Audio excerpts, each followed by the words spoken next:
ما با حزب تروریستی و اکستریمیستی نهضت یگان سازشنامه امضا نکرده ایم.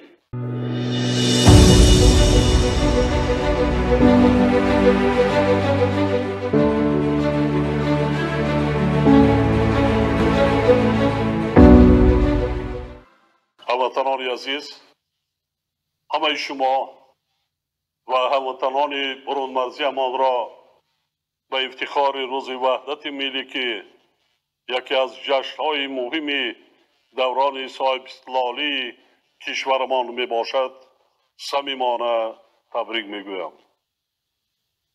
تأمین نمودن صلح و آرامی، ثبات سیاسی و وحدت ملی که از اجلاسی 16 شورای عالی مملکت سرچشمه میگیرد، برای خط مخالفت مسلحانه و جنگ و خونریزی سرجمعی ملت تاجیک به وطن برگردانیدن گریزه ها، بنیاد دولت دموکراتی، حقوق بنیاد و دنیوی و تأسیس نظام حقوقی عدالت پیشه اساس مستحکم گذاشت.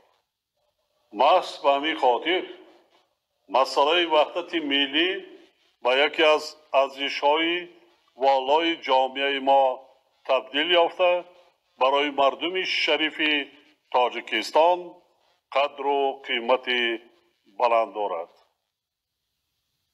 امروز ما با افتخار ابراز می‌داریم که هر یک شهروند با ننگ ناموس این مملکت برای مستحکم گردیدن صلح و آرامی، ثبات سیاسی، حفظ آسودگی کشور، تقویت پایه‌های دولتداری ملی، رشد و ترقیات دولت و آبادی وطن عزیزمان تلاش می‌نماید.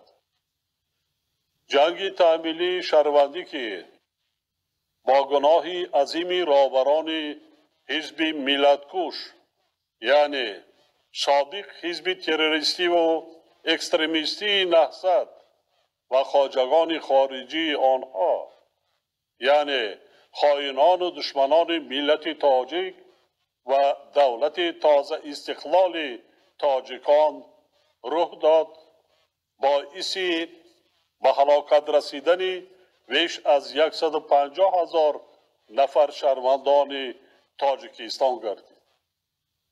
مقصد اساسی آنها در تاجیکستان بنیاد نمودن دولت اسلامی و زوراً به سر مردم ما تحمیل کردن فرهنگ بیگانه بود.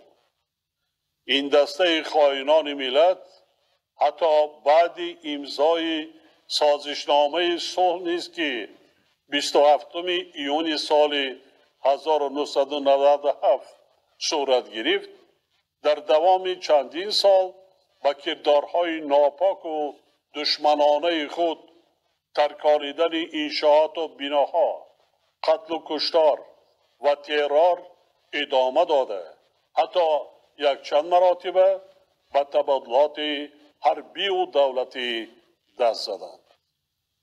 از این لحاظ خیانت صادر کرده رهبران این حزب تروریستی را مردم تاجیکستان و تاریخ خلق تاجیک هیچگاه فراموش نمی کنند. در این روند مردم ما خصوصاً نورسان و جوانان باید همیشه در یاد داشته باشند که وحدت ملی تاجیکان سهل و آسان به دست نآمده است. صلح و آرامی، ثبات سیاسی و وحدت و همدیگر فهمی به مردم تاجیکستان در نتیجه سعی و تلاش شبانه روزی فرزندان آگاه و بیداردل ملت، مذاکرات بسیار مشکل و طولانی و همزمان با این بر عوض جان هزاران نفر جوانمردان صادق و وطن دوست میسر گردیده است.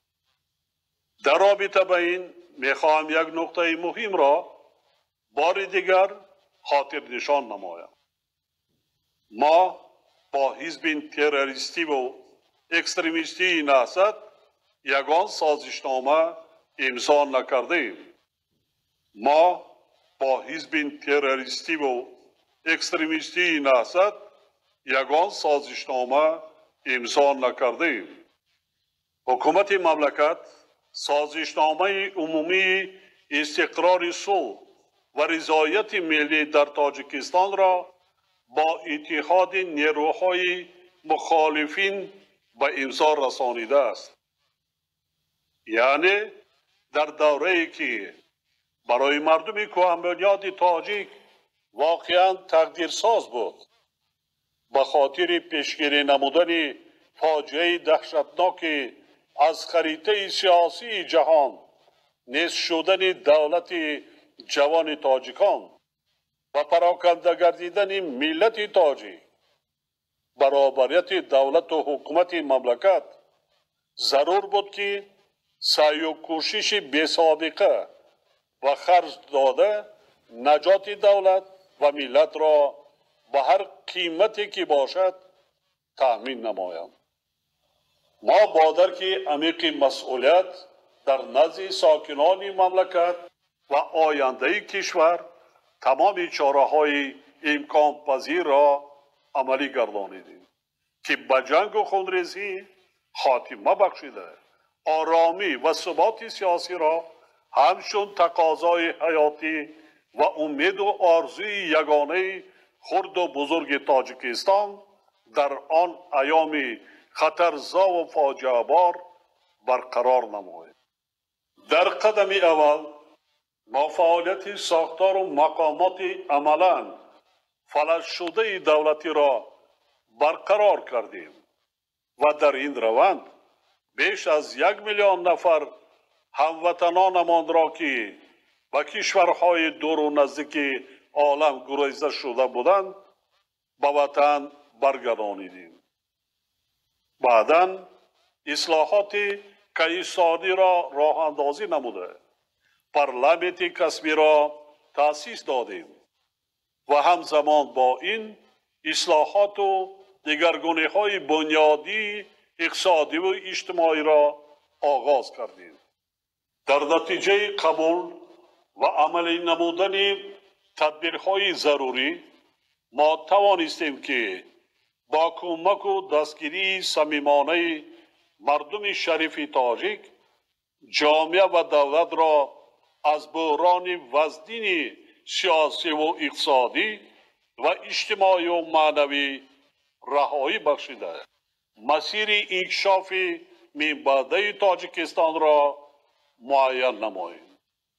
بنابراین امروز بار دیگر با افتخار ابراز می نمایم که تأمین صلح و آرامی، ثبات سیاسی و وحدت ملی خدمت بزرگ و تاریخی خلق تاجیک است و قهرمان صلح و وحدت ملی نیز تنها خلق تاجیکستان می باشد.